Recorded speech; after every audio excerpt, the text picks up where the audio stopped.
Bonsoir, je tiens des Amandiers et bien sûr très heureux de vous accueillir une nouvelle fois et vous souhaite la meilleure des années possibles. Puisqu'il est question d'économistes atterrés, je pense que nous sommes ici dans cette salle des citoyens passablement atterrés également par ce qui s'est passé cette semaine et qui nous montre à quel point nous n'avions rien compris au discours de Bourget qui visait les méfaits de la finance. On voit bien qu'aujourd'hui, on a changé d'époque. Les interventions qui vont suivre vont détailler, expliciter ce que c'est ces 15% et quelle est la logique à laquelle ils répondent, qui est une logique qui a cours depuis pas mal de temps déjà, qui vise à une appropriation supplémentaire, chaque fois supplémentaire, de la richesse nationale par le capital, et ceci au détriment des revenus du travail. Ça n'a pas commencé sous Hollande, mais ça se continue et ça se augmente. Et ce que nous avons observé ces derniers jours, c'est la manière dont le président de la République s'est carrément approprié le lexique libéral. Il parle comme ceux qui prétendaient combattre auparavant. Alors, il y a des mots, par exemple, des entreprises qui sont confondues avec les actionnaires ou le capital. Vous avez également des utilisations de mots qui ne sont pas corrects. La taxe Tobin, on prétend avoir instauré la taxe Tobin, c'est complètement faux. La misérable taxation qui a été prévue sur certaines transactions financières n'a rien à voir avec la taxe Tobin. En revanche, il y a des mots qu'on n'a pas entendu prononcer. Et ces mots qu'on n'a pas entendu prononcer, c'est le coût du capital. Vous avez entendu parler du coût du travail, le coût du capital. Et Laurent a écrit des choses remarquables dans le monde diplomatique, peut-être fera-t-il allusion dans son intervention, ni non plus les inégalités. On voit bien le creusement des inégalités, mais pas seulement en France, mais aux États-Unis. Mais aux États-Unis, ça fait problème. Pas encore en France. On a vu aux États-Unis une sénatrice au sein du Massachusetts élue contre l'establishment démocrate sur un programme de gauche, qu'on peut qualifier de gauche. Le nouveau maire de New York a été élu en balayant l'establishment démocrate sur une plateforme également de lutte contre les inégalités. Donc, les interventions qui vont suivre vont vous permettre d'en savoir, et moi aussi d'ailleurs un peu plus. Alors voilà comment nous avons prévu les choses. Notre ami comédien va prendre la parole, il va faire la liaison entre le spectacle de ce soir et les interventions de cet après-midi. Ensuite, ce sera le tour de nos deux autres intervenants. Nous avons prévu que ça durerait à peu près 45 minutes, disons, de manière à nous ménager un bon temps pour le débat, et je suis persuadé que vous aurez beaucoup de questions à poser à nos deux intervenants. Merci. Vous avez la parole, on a fait ça. Moi, je ne vais pas être très très long, sinon que quand j'ai choisi ce sujet, il m'est venu par un article que j'ai lu dans votre journal, enfin dans le journal Le Monde Diplomatique, c'est un article d'Isabelle Pivert qui avait travaillé sur les licenciements et sur ce fameux 15%, et j'ai été très impressionné par la concision et la force de ce propos, et tout un passage de ma vie comme lycéen. J'avais fait des études économiques avant de faire lettres, et m'est remonté, et puis j'ai complètement laissé sur le plan d'autres projets pour essayer de voir comment l'endroit où j'étais, moi comme metteur en scène d'un tas plutôt visuel, je pouvais tout laisser en plan et m'intéresser à essayer de faire travailler les acteurs au sujet des relations humaines et des comportements induits par la finance, sachant que toute une sorte de pensée... J'avais un très bon prof d'éco qui m'avait appris qu'en fait, comment les hommes s'organisent pour fabriquer des biens et les échanger, conditionne fortement la manière dont le culturel vient après. Moi, j'avais été étonné quand j'étais lycéen. Je me dis, dans la culture, c'est ce qui vient d'abord. Et en fait, j'ai eu des preuves qu'en fait, disons, l'infrastructure guide la superstructure. et qu'en fait c'est un point aveugle des ensembles des sujets théâtraux. C'est un point aveugle parce que non abordé, très complexe. Alors on a beaucoup travaillé, on a mouillé la chemise, comme on peut dire, en rencontrant des économistes et en essayant aussi de rencontrer, on y est arrivé des traders, c'est-à-dire des gens qui sont censés être dans le clan opposé et qui le sont, et on a parlé avec eux et on a fait des voyages en se rendant aussi sur place d'endroits assez touchés par la finance, donc Cleveland, cette ville qui a beaucoup perdu de ses habitants, de ses parcelles. Et on a fait un long travail d'imprégnation et on a rencontré aussi deux économistes, une personne qui est liée au monde diplomatique, Jacques Cossard, et puis un autre économiste qui nous a beaucoup apporté, et je finis, André Orléans, qui est un économiste éminent, on a eu de la chance parce qu'en fait, on est tombé sur quelqu'un qui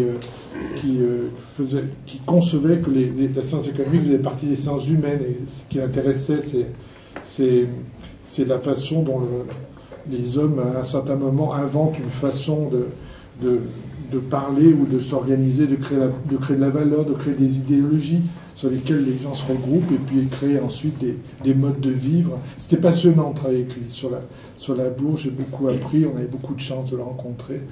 Il a suivi le travail assez longtemps et quelques-uns de ses textes sont entendus pendant le spectacle. Voilà, je ne suis pas plus long. J'ai fait 5 minutes. Formidable, c'est précision. Bien, eh ben, ça y est, c'est parti. Et là, il y a de quoi être alléché par ce que vous dites pour la pièce qui va suivre et à laquelle vous serez sans doute nombreux à assister. Mais je donne la parole à Laurent Cordeguet.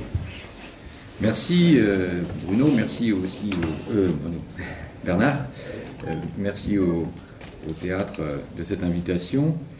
Bruno a maintenu le suspense justement sur ce que signifient ces 15%, et je commencerai par là, essayer en 2-3 minutes de donner de manière, je l'espère, un peu pédagogique, une idée de ce que signifie cette norme des 15% d'exigence financière. Ensuite, j'essaierai de dire aussi comment elle a pu s'imposer, comment les exigences des actionnaires ont pu être non seulement adressées aux dirigeants des entreprises, mais comment ces dirigeants des entreprises s'y sont soit pliés, soit y ont souscrit de bonne grâce.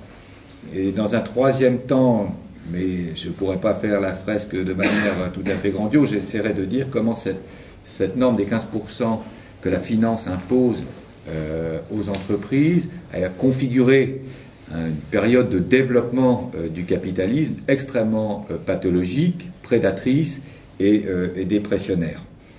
Et ce sera le quatrième point, j'expliquerai que face à ce régime dépressionnaire, les dirigeants économiques ont ajouté un certain nombre de béquilles pour essayer de le faire marcher tant bien que mal, et que ce sont ces béquilles qui sont parties en vrille au moment de la crise. Et je ne terminerai pas sans essayer de tracer 2-3 perspectives pour éventuellement essayer d'en sortir, ce qui consisterait ni plus ni moins que d'essayer de renverser le pouvoir de la finance. Bon, on verra si entre 8h30 et 9h on a le temps de le faire. Mais il ne faut pas partir sans donner quelques perspectives. Non, vas-y. Oui, non, je te couperai la parole dans un quart d'heure. Qu'est-ce que c'est que ces 15% ? Ces 15% dont on parle, c'est l'exigence de rentabilité économique que les actionnaires font peser sur les entreprises dont ils sont propriétaires.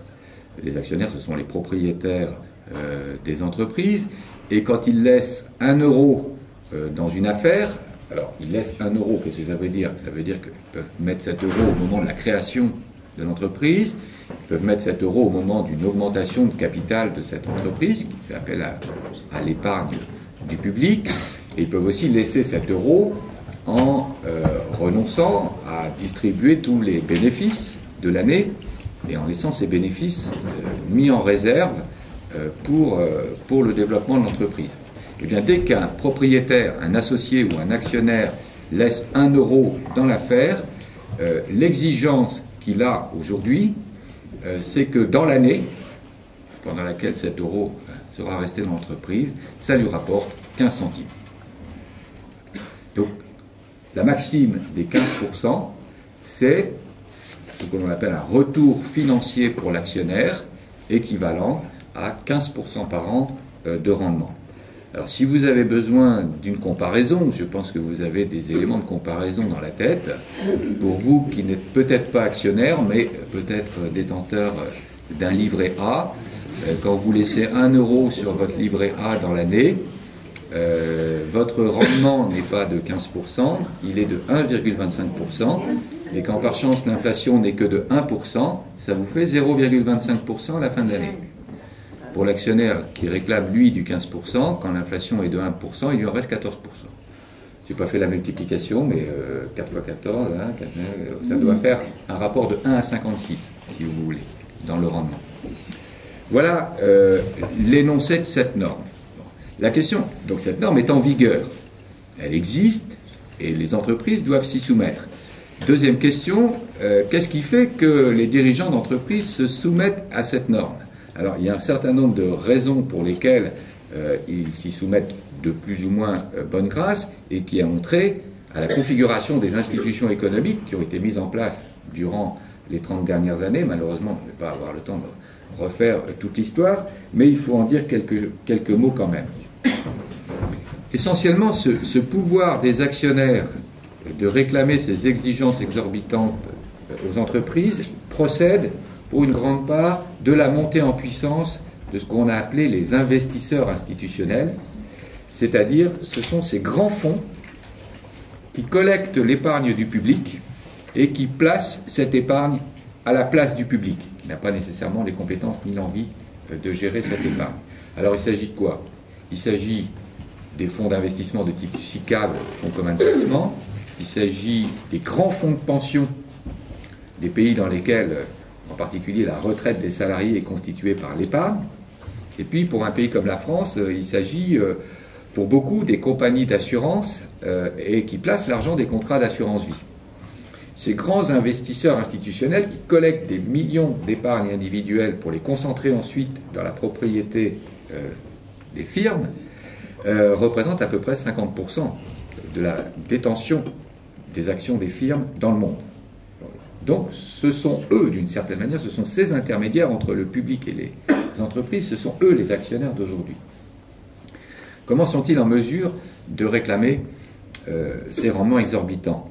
D'abord parce qu'ils peuvent avoir une influence à travers les assemblées générales et les conseils d'administration des entreprises desquelles ils sont actionnaires.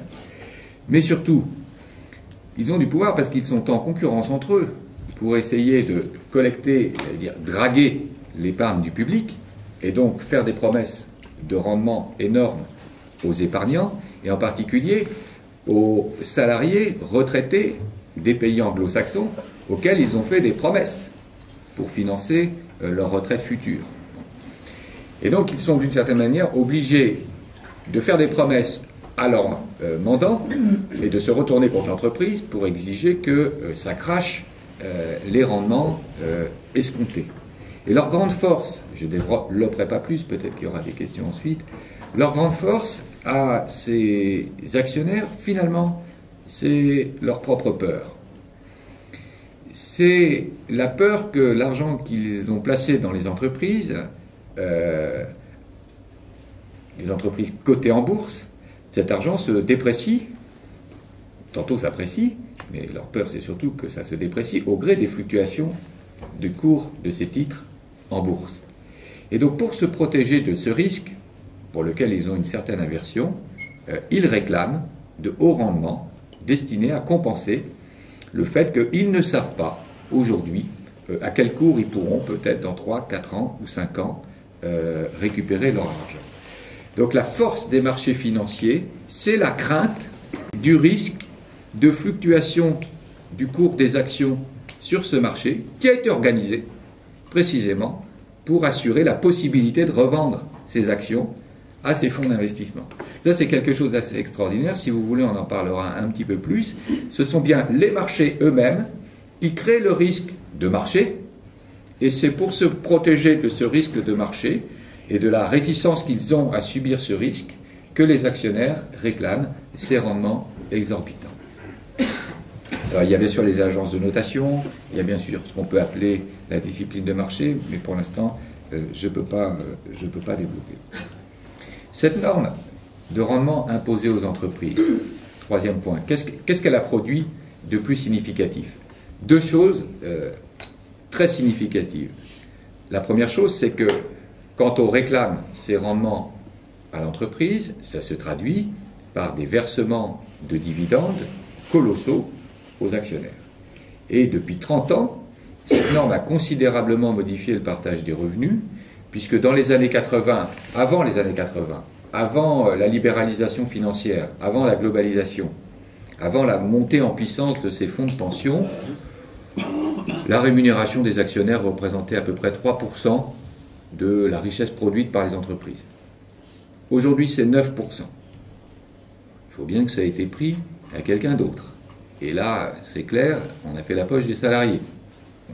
Donc le premier effet de cette norme, c'est un effet de prédation sur les revenus du travail, effet de prédation considérable, puisque la part des actionnaires, dans la plupart des pays occidentaux de l'OCDE, a triplé. Mais c'est peut-être pas l'effet le plus considérable. L'effet le plus considérable, c'est que lorsque on élève à ce point les exigences de rendement des entreprises, on crée une espèce de seuil en deçà duquel il est absolument inenvisageable de mettre en œuvre quelque projet économique que ce soit. Si une entreprise a un projet d'investissement, si des acteurs ont un projet de création d'entreprise ou d'expansion d'entreprise, voire de construction d'immeubles, de logements, de centres commerciaux, pour pouvoir le faire, il doit faire la preuve, alors dans un premier temps sur le papier, il doit faire la preuve que ça va rapporter du 15%. Si cette preuve ne peut pas être faite, l'investissement ne sera pas mis en œuvre.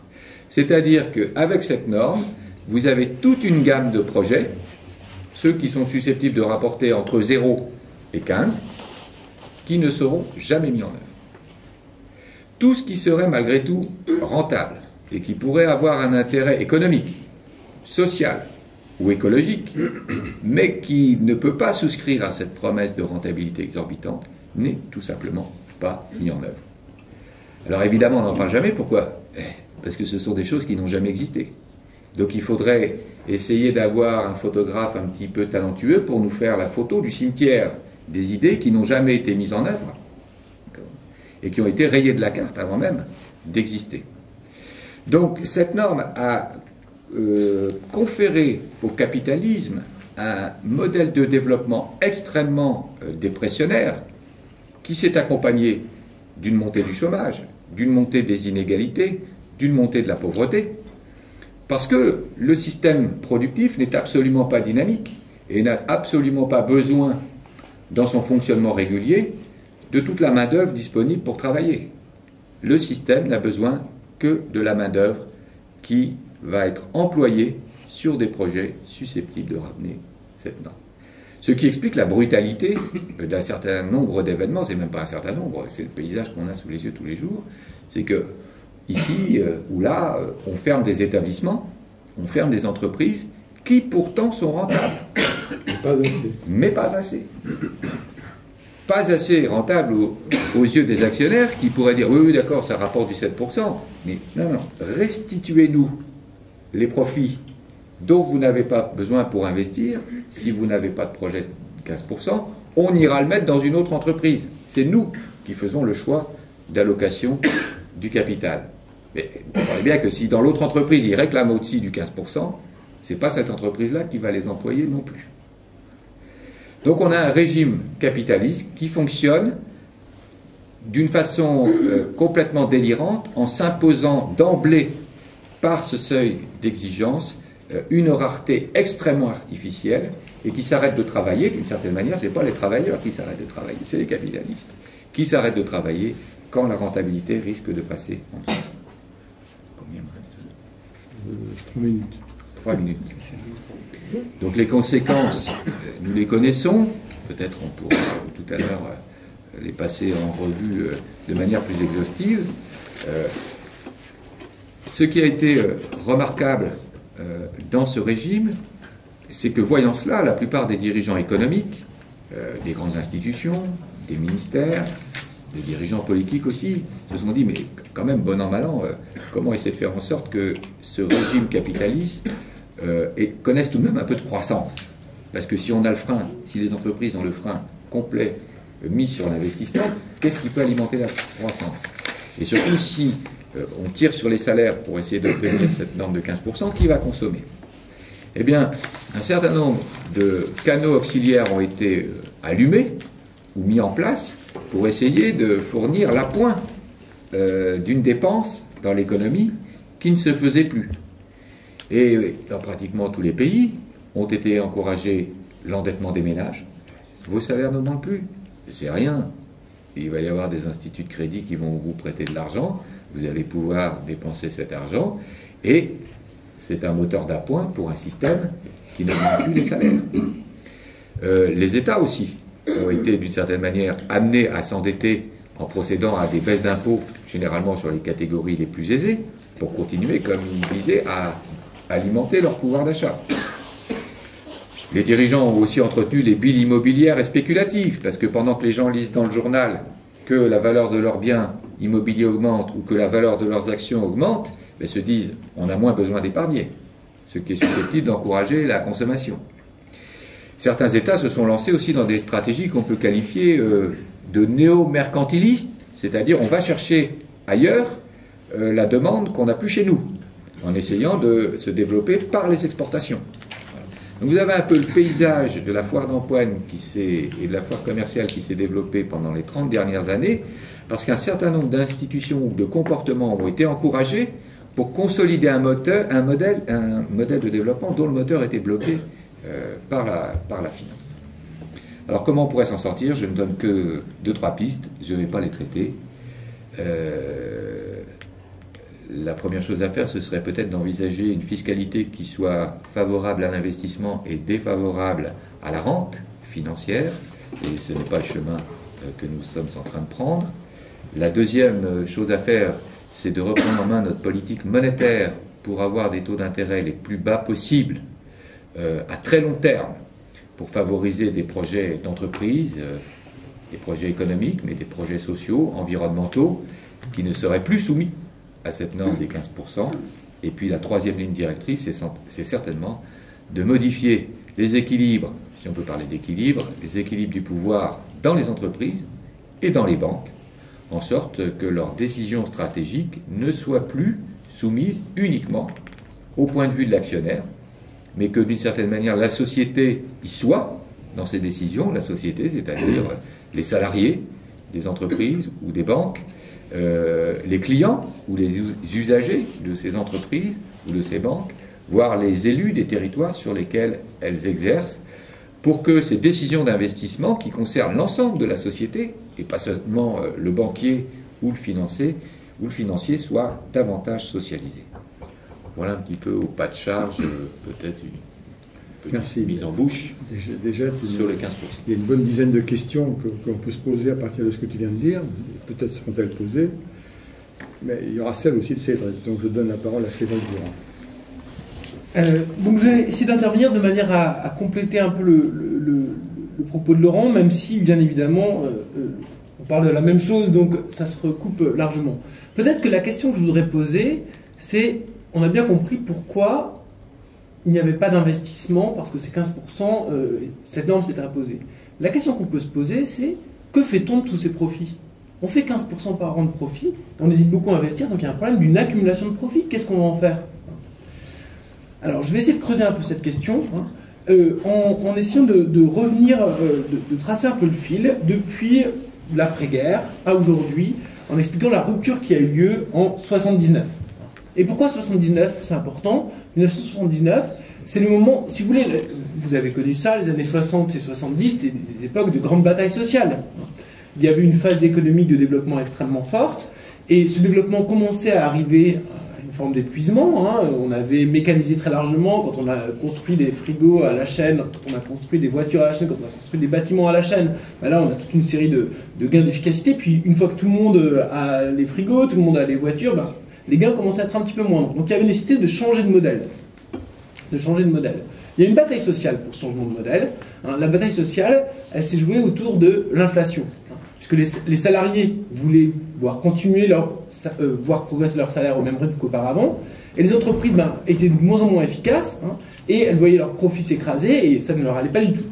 Donc elles essayaient d'augmenter les prix pour contrecarrer la hausse des salaires. Cette bataille a été gagnée par le capital. Cette bataille a été gagnée par le capital. Et en 1979, aux États-Unis, la Banque centrale a décidé d'augmenter brutalement les taux d'intérêt.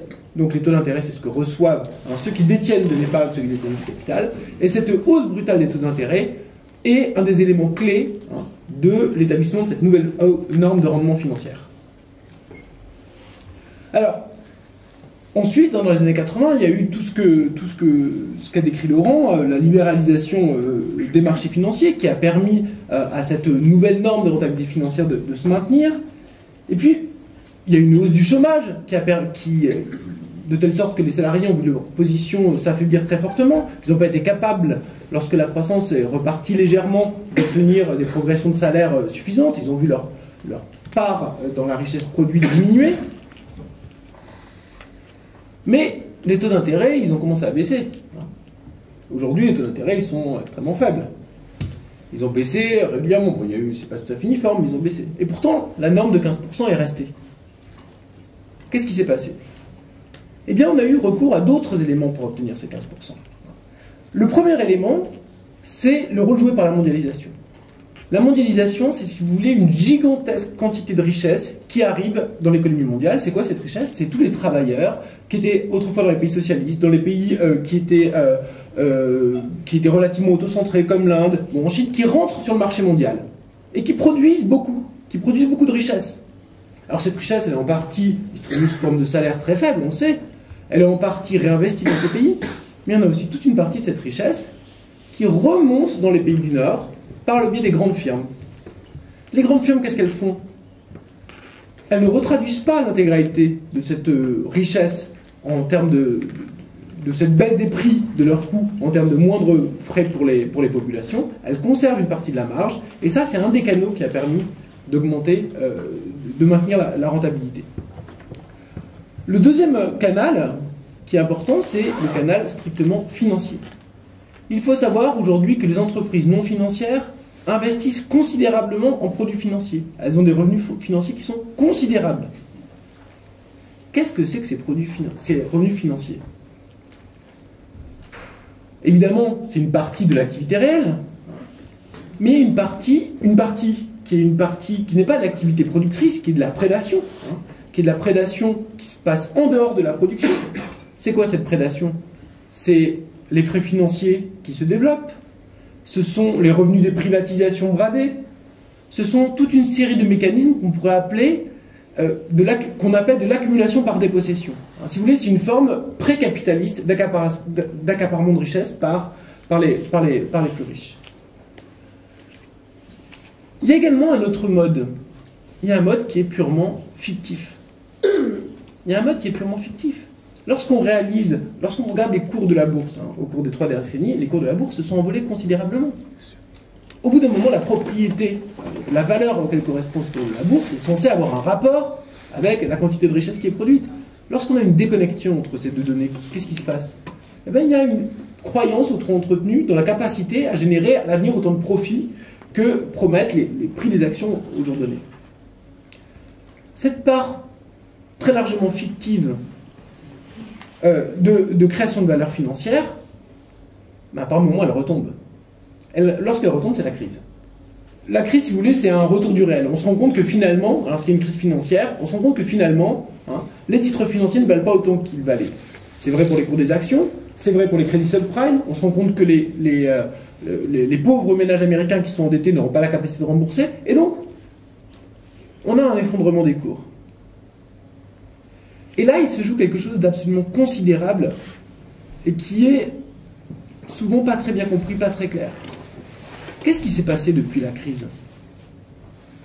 Ce qui s'est passé depuis la crise, on a eu un seul... Alors il y a eu tous les dégâts sociaux qu'on connaît, il y a eu une chute de l'activité, tous les dégâts sociaux qu'on connaît, mais le seul mot qu'avaient les gouvernements à la bouche, et tout ce qui a guidé leurs actions, c'était de sauvegarder le système financier. C'était ce mot-là. Sauvegarder le système financier. Ça veut dire quoi, sauvegarder le système financier? Ça veut dire faire valider, par l'action de la puissance publique, le capital fictif qui s'est accumulé dans la période précédente. Un point, c'est tout.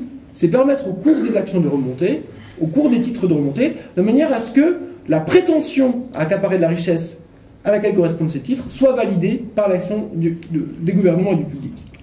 Alors, quelle a été cette action? Le moyen qu'on connaît, qui a été le plus discuté, c'est lorsque directement les gouvernements ont investi dans des banques. C'est également des prêts, des liquidités qui ont été apportées par les banques centrales.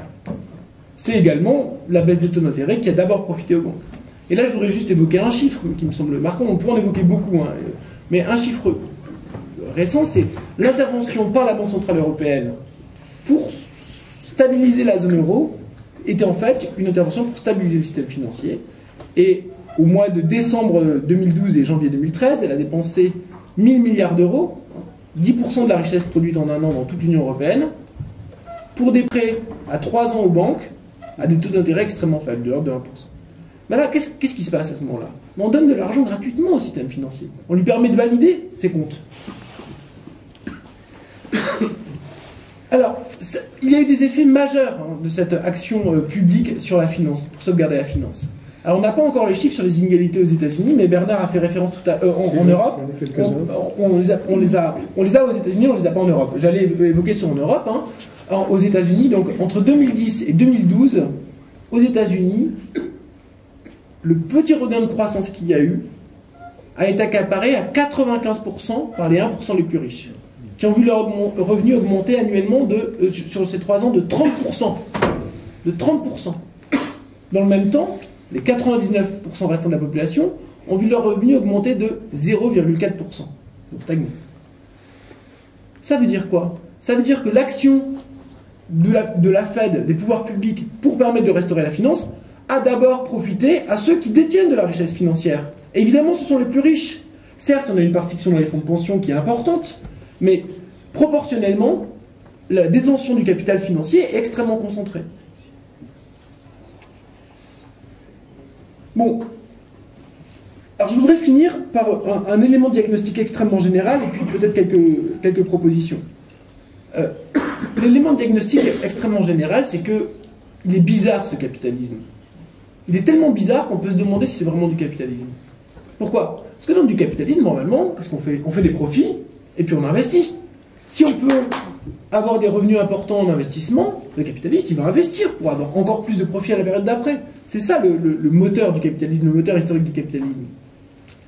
Alors là, on a quelque chose de complètement différent. On a des profits et pas d'investissement. Ça veut dire quoi? Ça veut dire que le rôle prédateur des classes dominantes est de plus en plus important. Que d'une certaine façon, on est en train d'arriver, on est peut-être à la frontière d'une forme de post-capitalisme, mais dans lequel ce qui se joue, c'est pas l'accumulation de richesses par la production, dont une partie est captée certes par les plus riches, mais c'est pas d'accumulation de richesses, plus ou moins la même quantité de richesses, mais un enrichissement des plus riches aux dépens des plus pauvres qui voient non seulement leur revenu pas augmenter, mais même stagner, leur revenu réel diminuer. De ce point de vue, les politiques mises en œuvre au niveau européen depuis le début de la crise sont révélatrices. Comment on a fait pour valider la valeur financière qui était menacée par la crise de l'euro? Donc je ne vais pas rentrer dans la construction spécifique de l'euro, mais ce problème général-là était le problème de la crise de l'euro. Hein. Bon, pour le faire en un mot quand même, pour être clair, les plans d'aide qui ont été accordés aux pays de la périphérie européenne, c'était absolument pas pour aider les pays de la périphérie européenne, vous avez vu de quel état ils sont d'ailleurs aujourd'hui, mais c'était pour aider les banques qui détenaient des titres de la dette publique des pays de la périphérie européenne. Quelle politique a été adoptée? On a validé, pour l'essentiel, cette structure, la prétention qu'avaient les banques à recevoir de l'argent. On l'a validé comment? En dépossédant les populations de leur richesse, en baissant le coût du travail, en diminuant les services publics. Donc cette logique prédatrice est vraiment à l'œuvre, et puis elle a été formulée par l'inénarrable Mario Draghi, hein, ancien membre de Goldman Sachs et dirigeant de la Banque Centrale Européenne, lorsqu'il a annoncé au Wall Street Journal, pas aux citoyens européens, hein, que le modèle social européen était mort. Cette chose-là, c'est réglé. Bon, que faire face à ce post-capitalisme prédateur?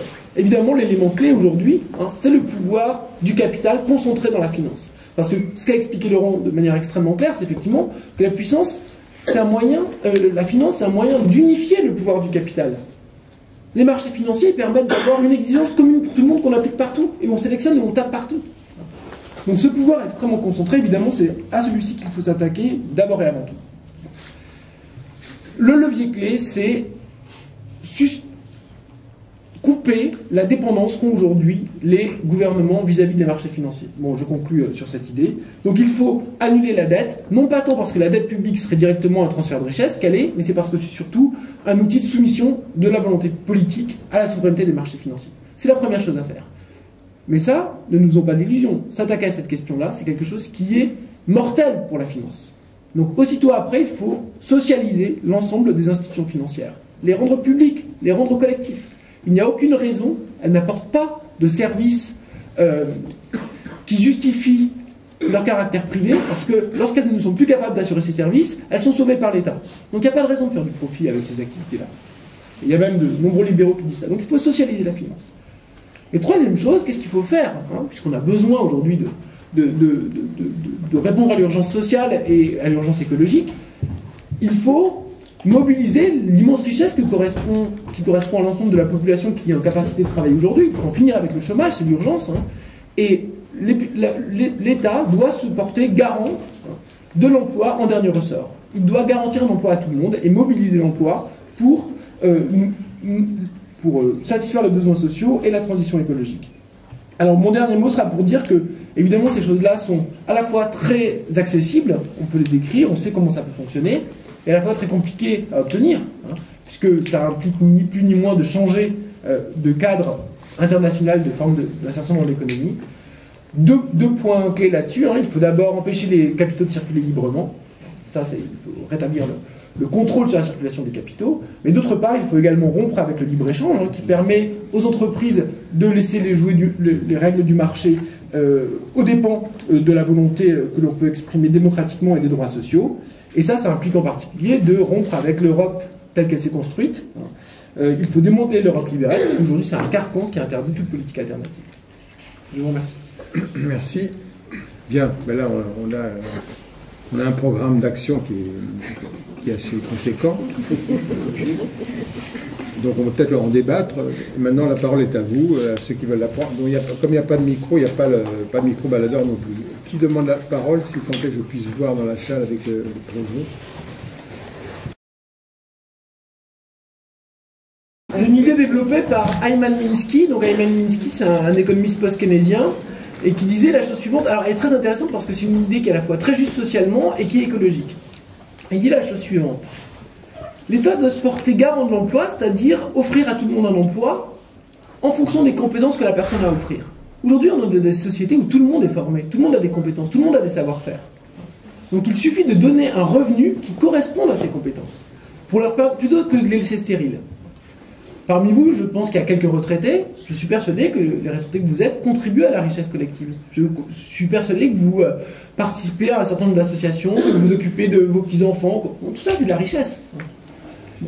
Donc il faut absolument donner cette richesse à toutes les personnes qui aujourd'hui sont au chômage, la possibilité d'avoir un cadre pour valider cette richesse. Pourquoi c'est écologique? Parce que ça va favoriser le développement des activités de service, des activités qui sont faiblement intensives en capital. Et ces activités de service qui sont extrêmement importantes dans le secteur de la santé, dans le secteur de l'enfance, dans le secteur de la culture, correspondent à des richesses réelles, mais qui n'ont pas besoin d'investissement massif. Et qui aujourd'hui ne sont pas validées par le cadre tel qu'il existe. Donc ça permet à la fois de créer des emplois, de créer des richesses, mais également de sortir d'un modèle de développement centré par l'accumulation de capital matériel et donc la croissance infinie.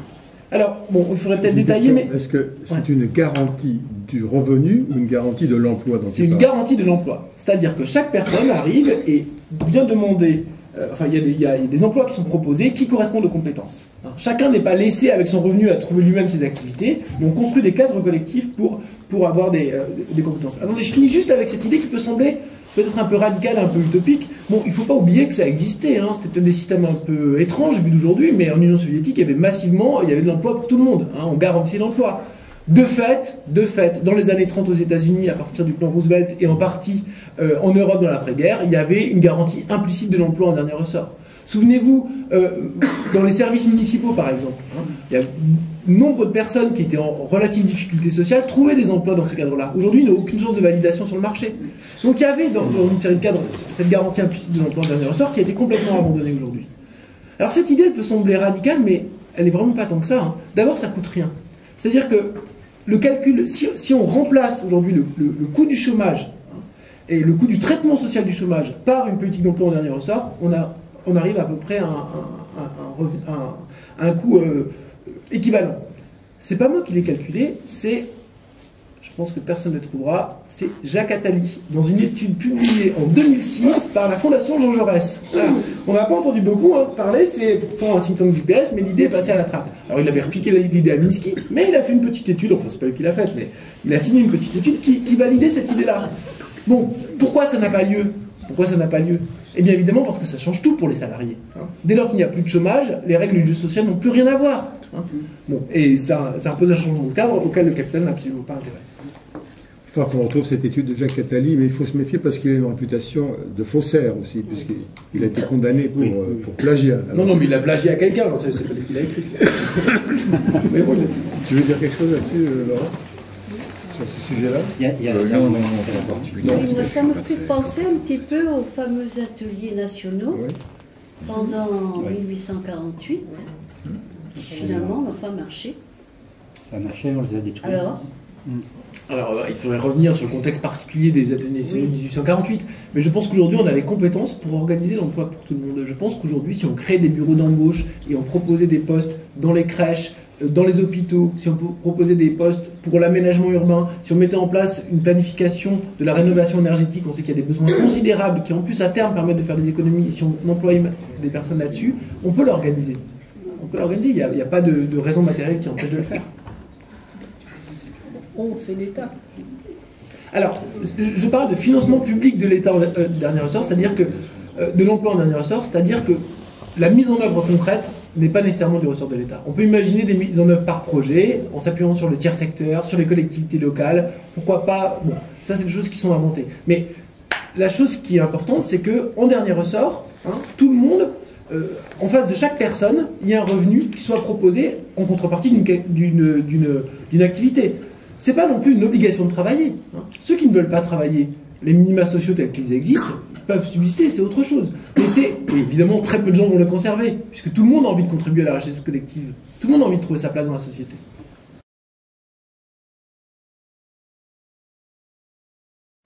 Il y a un sociologue allemand, Wolfgang Streeck, qui développe l'idée que ce qu'on a découvert, on le savait déjà plus ou moins, mais ce qui a été flagrant pendant cette crise, c'est qu'il y a deux sources de souveraineté.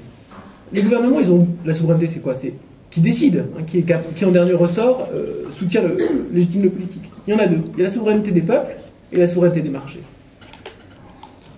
Et à quoi on voit de quelle manière s'exerce cette souveraineté? Eh bien, l'agenda des politiques mises en œuvre. Et si vous regardez l'agenda qui a été mis en œuvre, c'est-à-dire quelles étaient les urgences, qu'est-ce qui dictait les prises de décision dans toute la dernière période, les 4 dernières années, la période de gestion de la crise, ça n'a pas du tout été les mouvements sociaux, qui pourtant ont été importants. Ça a été les sanctions des marchés financiers et la menace de déstabilisation.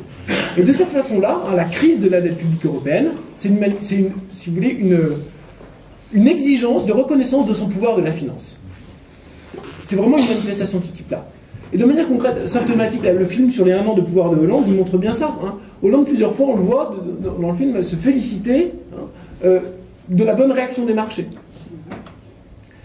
Alors, donc voilà un peu ce que c'est quel est le lien, hein, comment s'établit cette dépendance? Ben, tout simplement, c'est que si les États mènent des politiques qui ne satisfont pas les marchés financiers parce qu'ils doutent de leur crédibilité financière à long terme, il faudrait discuter précisément de tout ça, ils font payer davantage plus cher la dette publique, hein, les taux d'intérêt sont plus élevés, ce qui fait gonfler la dette publique et accroît les difficultés politiques des États. Voilà la manière dont le lien a lieu. Si oui. Parce que les marchés ont aussi une police qui s'appelle en Europe la Troïka, qui comprend la Commission européenne, la Banque centrale européenne et le Fonds monétaire international. Et la Troïka, dans les pays où elle a sévi, c'est-à-dire Irlande, Portugal, Chypre et Grèce, bon, l'Irlande est sortie, elle a un pouvoir absolu sur les décisions gouvernementales. Justement, sa légitimité, elle est mise en question actuellement. Il y a longtemps qu'elle est mise en question, là, parce que le Parlement européen commence à s'émouvoir des exactions de la Troïka. Mais moi, j'ai toujours mis dans ce que j'ai écrit, mis en cause de la légitimité. C'est une institution qui a la caractéristique d'être non élue, ni le FMI, ni la BCE, ni la Commission européenne ne sont élus, mais qui a tous les pouvoirs qui lui ont été, d'ailleurs, délégués. Ça ressemble un petit peu au statut de république bananière. Ces pays-là ne sont plus des États souverains. Ils sont complètement sous tutelle. Et ça rappelle, selon les choix qu'on fera, les républiques bananières d'Amérique centrale sous la tutelle américaine, ou bien la doctrine de la souveraineté limitée entre l'URSS de l'époque et les, entre guillemets, démocraties populaires. C'est exactement ça. La souveraineté, elle a été transférée au marché avec son bras armé, qui est la Troïka. Et il n'y a pas qu'elle, d'ailleurs, le pacte budgétaire en est un autre, mais enfin, celle-là, au moins, elle a une visibilité qui fait que c'est un véritable cours magistral qui nous est donné par la Troïka.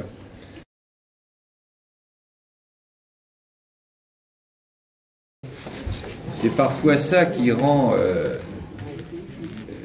les appréciations politiques délicates, parce que quand on dit concrètement la finance, c'est qui et qui sont les actionnaires. Bon. Alors, on pourrait dire, d'une manière complètement indistincte et naïve, les actionnaires, c'est potentiellement tous les épargnants, tous les épargnants qui ont déposé de l'épargne, ils ne savent pas où, d'accord, parfois dans des contrats d'assurance vie. Et à travers leur institution qui gère cette épargne, cette institution, elle a fait un certain choix de portefeuille, de détention de titres, et elle a dans son portefeuille des titres de dette publique, elle a des titres monétaires, elle a des actions d'entreprise, donc des propriétés d'entreprise, et potentiellement, on pourrait dire, les épargnants qui ne font pas attention à la destination de leur épargne, par cet intermédiaire financier, il est possible qu'ils soient actionnaires. On pourrait dire, nous sommes tous actionnaires. Alors évidemment, ce serait un point de vue extrêmement naïf et complètement faux. Nous ne sommes pas tous actionnaires. Par exemple, si vous avez mis de l'argent sur le livret A, c'est pas destiné à acheter des actions d'entreprise. Mais tout de même, vous avez raison, à travers les dispositifs de ce qu'on appelle de fonds de pension, qui sont très fréquents dans les pays anglo-saxons, mais il y en a aussi en France, mais souvent ce sont des fonds d'épargne salariale complémentaires, en particulier dans la fonction publique, ce qu'on ne sait pas. Ces fonds de pension gèrent bien la retraite des salariés de l'industrie américaine, mais aussi de la fonction publique américaine, et on a la même chose en Angleterre, en Australie, en Nouvelle-Zélande. Ça rend les choses assez tragiques, doublement tragiques. Parce que pour les salariés dont la retraite est dans ces fonds de pension, elle est complètement dépendante et gagée sur les cours de bourse. Il y avait eu un papier de Michel Huisson il y a quelques années dans le monde diplomatique qui s'appelait « Jouer sa retraite en bourse ». C'est ça, hein, c'est ça.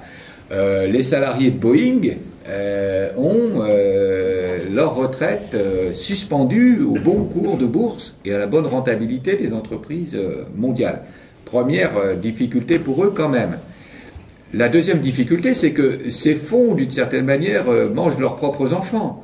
C'est-à-dire que pour essayer de garantir à ces salariés de bonnes retraites, de bonnes rentes au moment où ils seront à la retraite, ils se retournent contre les entreprises. Mais les entreprises, c'est quoi? C'est les entreprises dans lesquelles travaillent ces salariés. Au bout d'un moment, on ne peut pas les chercher ailleurs.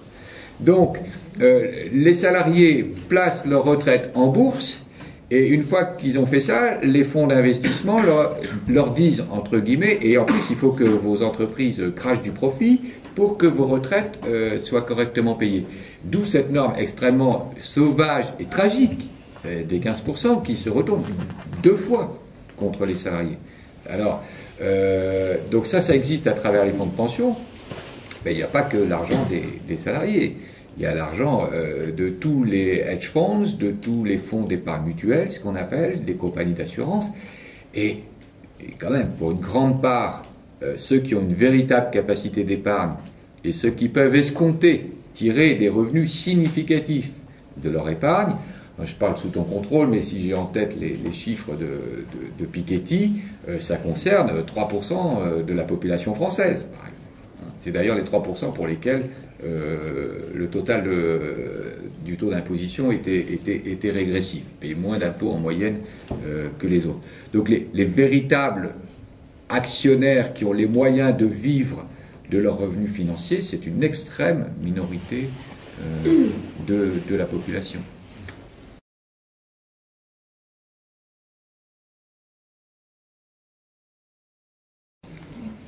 Le problème, il est, en situation de croisière, il n'est pas très compliqué. Hein. L'État peut emprunter via des mécanismes d'épargne, type livret A, redéployer une partie de notre épargne à tous, hein, qu'on peut avoir des projets individuels, d'achat de biens d'équipement, éventuellement de logement, de vacances, que sais-je, donc on épargne, comme ça sur un compte d'épargne, et en échange, on a des titres de la dette publique de fait, et l'État les rembourse. Il faut savoir que les titres de la dette publique, c'est ce qu'il y a de plus sûr, hein, puisqu'in fine, c'est garanti sur les impôts qu'on paye. Il n'y a pas plus sûr. Hein. Donc il n'y a pas de difficulté à moyen terme. La difficulté, elle est transitoire pour un État qui décide de faire défaut sur sa dette. Si on fait défaut sur sa dette, si on est comme aujourd'hui l'Italie, quasiment la Grèce, qu'on est arrivé à l'équilibre net, c'est-à-dire que ce qu'on rembourse, enfin ce qu'on dépense chaque année, hein, correspond, avant le paiement des intérêts, à moins que ce que l'on reçoit comme impôt. Donc, si on n'a pas de déficit courant, on peut tout à fait annuler la dette, et puis ben, c'est pas grave, l'État continue à fonctionner, il se finance par les impôts. La difficulté, c'est lorsque, non seulement on doit payer nos intérêts, mais même lorsqu'on a payé nos intérêts, il y a encore quelque chose qui nous manque. Hein. Il y a encore quelque chose qui nous manque. D'ailleurs, lorsqu'on a un déficit, on a moins d'impôts que de dépenses avant le paiement des intérêts. Et bien là, il faut avoir une solution qui est... On peut envisager toute une série de solutions. Hein. Il y a des solutions qui peuvent être comme un impôt exceptionnel, hein, qui permet de revenir sur une partie de la dette et de revenir de renflouer l'État à court terme. Mais ça marche qu'une fois. On peut avoir, et vu la situation dans laquelle on est, hein, un processus de monétisation, c'est-à-dire que la Banque centrale, elle imprime du papier billet.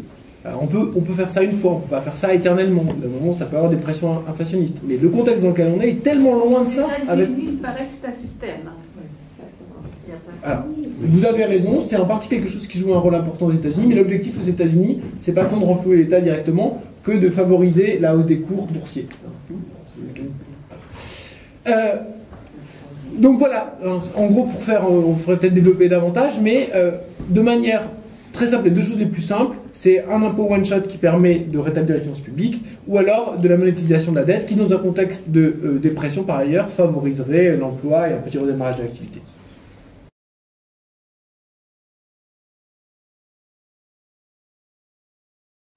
Je prends une précaution pour que vous ne me mettiez pas du mauvais côté. Je crois que j'avais écrit en septembre 2009 dans le Diplo un article sur la Grèce en disant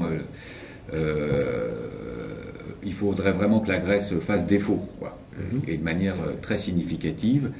Je pense que, comme toujours dans le Diplo, au début on est pris un peu pour des iconoclastes, et puis un jour il y a la réalité qui rattrape et dépasse même. Et dépasse ce qu'on avait imaginé. Bon, donc pour dire, a priori, par philosophie politique et économique, je suis comme vous, je suis favorable à l'idée que lorsque des marchés ont acquis le pouvoir de mettre à genoux les États et de définir leur politique, il reste cette décision souveraine, possible, au nom du peuple et de la volonté générale, de dire on répudie la dette. Alors, il y a eu quand même pas mal d'expériences dans l'histoire économique où ça s'est fait. quand on s'apprête à faire ça, il faut savoir quand même que c'est pas sans conséquence. Et qu'en réalité, on n'aborde pas ces moments historiques, la fleur au fusil, en disant dans 2 ans, ça ira mieux. Ça se coupe pendant extrêmement longtemps, ce type de décision. Et quand on le fait, il faut faire ce que dit Cédric, c'est-à-dire il faut être prêt à reprendre en main dès le lendemain l'ensemble de ces institutions monétaires, sa souveraineté monétaire, accepter des dévaluations très fortes, peut-être instaurer le contrôle des capitaux, parce que sinon la monnaie plonge ad aeternam. Bon, alors, on n'a pas le temps de détailler tous les effets économiques qui se produisent derrière une décision comme celle-là, mais ça ne peut pas être une décision aussi simple que on répudie la dette et le lendemain d'ailleurs on recommence à emprunter. Ce qui ne serait pas idiot d'ailleurs. Hein, oui, le marché n'est plus très. Oui, mais moi, un État qui viendrait de faire défaut et qui n'aurait plus de dette, je suis prêt à lui prêter 1 euro. Parce que je serais son premier créancier. Je me dirais, demain, il aura l'argent pour me rembourser, puisqu'il n'a plus d'autres créanciers. C'est pas comme ça que ça marche. Effectivement, quand on répudie une dette, on effraie pour un certain nombre d'années quand même l'épargnant, surtout l'épargnant international. C'est le cas de l'Argentine. C'est le cas de l'Argentine, voilà, où ça s'est passé. Même le cas de la Grèce. Hein. Alors, pour le coup, là, on voit que les taux d'intérêt commencent un petit peu à baisser en Grèce, mais c'est parce que les institutions qui rachètent ces titres pensent que M. Mario Draghi, s'il y a de nouveau une tension sur la dette grecque, rachètera les titres. Bon.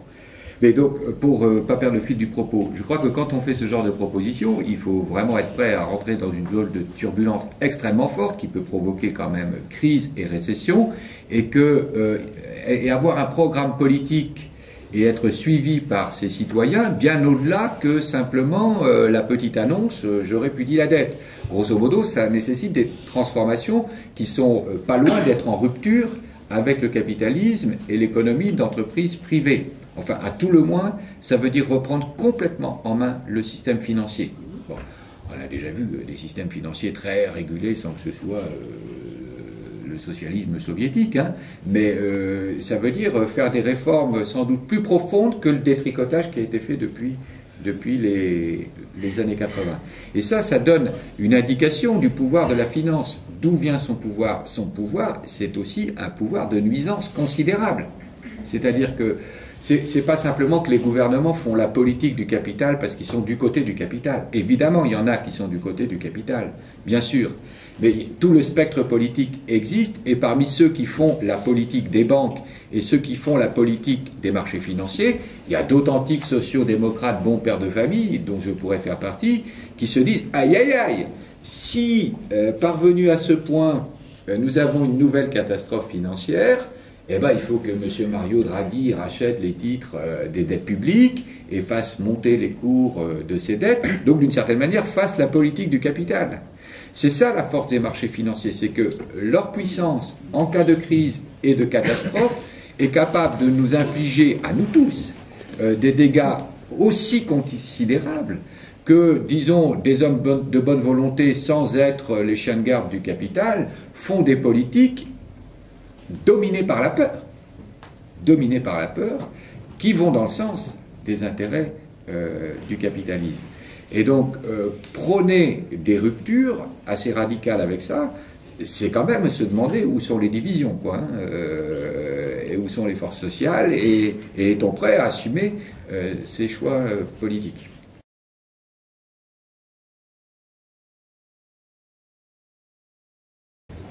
Donc la Banque centrale, elle a le pouvoir de créer la monnaie, mais la Banque centrale européenne est extrêmement vigilante de ce point de vue-là, et elle est extrêmement hostile à toute politique de création monétaire, contrairement au dollar américain. Pourquoi? Parce que le dollar américain, c'est la monnaie mondiale, personne ne peut s'en passer, il est demandé quoi qu'il arrive. C'est pas encore le cas de l'euro, encore moins après la crise où il est fragilisé. Alors qu'est-ce qu'elle fait la Banque centrale? Eh bien, elle prête de l'argent, mais elle prend... Bon, il y a différents mécanismes, mais au total, elle retire du marché des titres. Donc, si vous d'un côté, elle prête de l'argent aux banques, mais de l'autre côté, elle prend en gage d'une certaine façon des titres. Donc voilà la manière dont ça fonctionne. Alors ensuite, vous avez pointé quelque chose d'extrêmement important, c'est qu'effectivement, c'est pas du tout si le système bancaire sera en capacité de rembourser les prêts qui ont été accordés. Et il y a déjà des discussions qui s'amorcent sur la sortie de LTRO, de quelle manière les banques vont réussir à tenir ou pas, et dans quelle mesure ce sera nécessaire d'en recapitaliser certaines, ou de reprolonger le dispositif, ou voilà.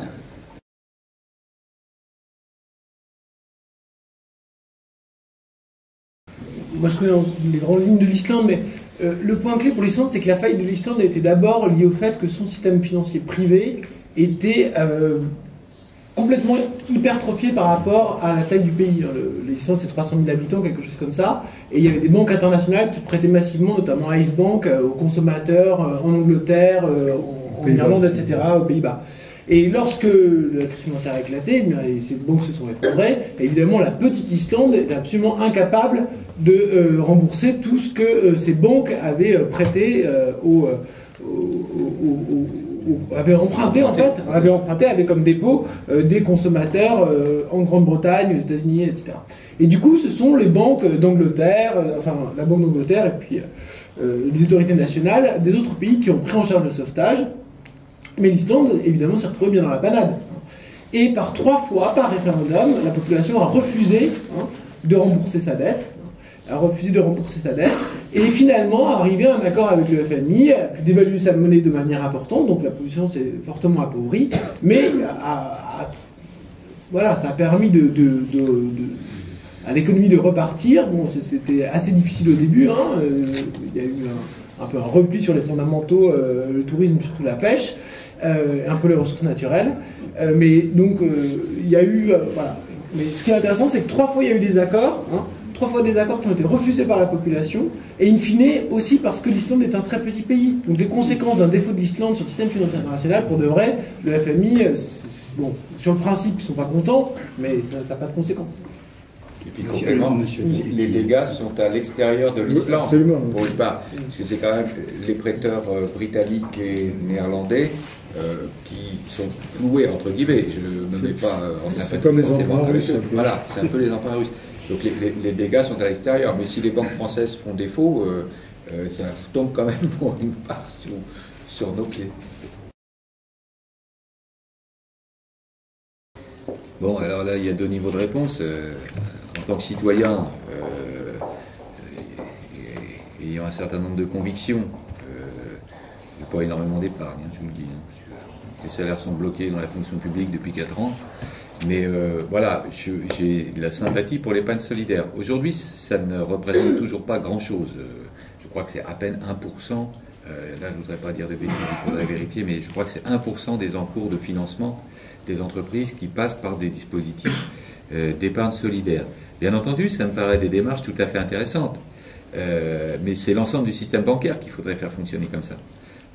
Donc, j'allais dire, comme modèle préfigurant ce que peut être la finance en général, c'est tout à fait intéressant, et en particulier parce que ça en démontre l'opérationnalité. Sans faire de publicité, mais je pense que le crédit coopératif est une institution relativement solide qui a fait la preuve qu'on peut collecter de l'épargne, ne pas la rémunérer excessivement. Je pense que c'est moins de 1%, là où dans d'autres banques, ces formules de placement peuvent être à 3, 4 ou 5%. Et pour les personnes pour les institutions ou les entreprises qui empruntent, ce sont des conditions relativement raisonnables. Ça a souvent été comme ça, d'ailleurs, dans l'histoire du mouvement coopératif.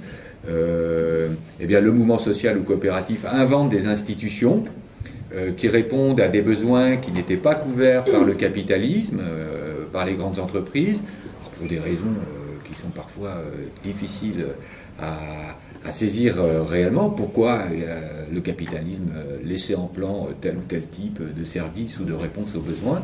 En tous les cas, très fréquemment dans l'histoire, le mouvement coopératif a inventé des institutions, a fait la preuve que ça pouvait fonctionner. Alors là, je ne dis pas que les banques vont se saisir de ce modèle-là mais bon, ils essaient quand même d'appâter, à partir de produits éthiques ou de responsabilité sociale et environnementale de l'investissement. Mais je pense que l'intérêt, ce serait de dire tout le système bancaire peut fonctionner de cette manière-là. Mais alors ça veut dire soumettre le crédit à des conseils ou des comités de crédit qui n'ont pas en vue seulement le critère financier, le retour financier, mais qui sont capables de rapporter dans la décision de crédit le point de vue de parties prenantes qui représentent d'une certaine manière la société dans sa complexité. On doit entendre le point de vue des salariés, on doit entendre le point de vue des urbanistes, si c'est des projets d'urbanisme, des élus, des maires, on doit entendre le point de vue des usagers aussi. Les sous-traitants. Des sous-traitants, tout à fait, des sous-traitants. Et la société doit être là dans la décision d'investissement. Donc elle doit être là quand l'entreprise décide d'investir et quand la banque décide de financer. Et dire ça, j'espère que ça apparaîtra quand même dans un siècle, enfin ce sera trop tard, mais comme quelque chose de banal et d'évident. L'investissement dans nos sociétés économiques, c'est ce qui crée le monde dans lequel on est. C'est la décision de façonner nos usines, nos routes, nos écoles, nos hôpitaux. C'est ce qui crée notre œuvre dans le monde et qui lui assure une certaine permanence et transmission. Dire que la société ne peut pas être là à ce moment-là et que la seule chose qui... Alors c'est exagéré, hein, il y a des lois, il y a des règles, il y a des normes, quand même. C'est pas un vide total. Mais qu'au moment de la décision d'investissement, la société ne soit pas là à qualité, c'est quand même quelque chose d'assez extraordinaire. Enfin,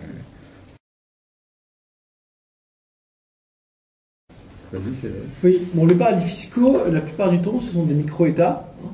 Donc, il suffit de leur dire qu'ils les ferment, et puis que sinon, c'est tout. Voilà, c'est tout. On va pas. Non, mais cette question, il faut la poser. Je pense qu'elle se pose sérieusement. Dans l'histoire, les puissances n'arrêtent pas d'influencer les États les plus petits pour leurs propres intérêts. Si vous n'allez pas me dire que les îles Caïmans, l'Union européenne, la France, les États-Unis n'ont pas les moyens collectivement de leur dire que c'est pas possible. Cette chose-là est vraiment assez simple.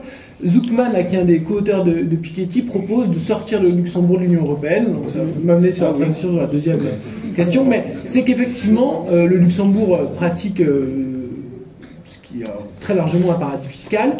Voilà, on peut, de manière souveraine, dire à ces États, soit vous respectez tel type de règles en termes de fiscalité, et notamment vous donner tout simplement les informations, de manière exhaustive, soit vous l'imposez.